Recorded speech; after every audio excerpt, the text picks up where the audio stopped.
Bro, তোর হিসেবের সময় হয়ে গেছে। এই নে টাকা। আজ আমার এই দিন দেখতে হলো।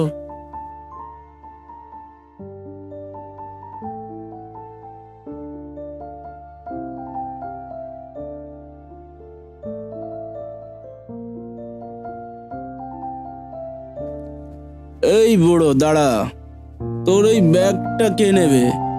সরি বন্ধু, আসতে আমার লেট হয়ে গেল। কিরে রিদ্ধি, ওকে চিনিস নাকি তুই? হ্যাঁ চিনি। আর আপনি এখানে? আরে ওর কাছে কি শুনবি, আমার কাছে শোন। তুই যদি কিছুক্ষণ আগে আসতিস না, তাহলে মজা নিতে পারতিস এর সঙ্গে। আর তুই একে কিভাবে চিনিস? কাকা কিছুক্ষণ আগে আমার দোকানে গিয়েছিল, ওনার মেয়ের জন্য একটা আইফোন 16 প্রো ম্যাক্স কিনেছে। বাবার সঙ্গে আমি এটা কি করলাম? এখন আমার নিজের প্রতি নিজের ঘৃণা হচ্ছে। আচ্ছা, এই জন্য খাবার ডেলিভারি দিতে লেট হয়েছে।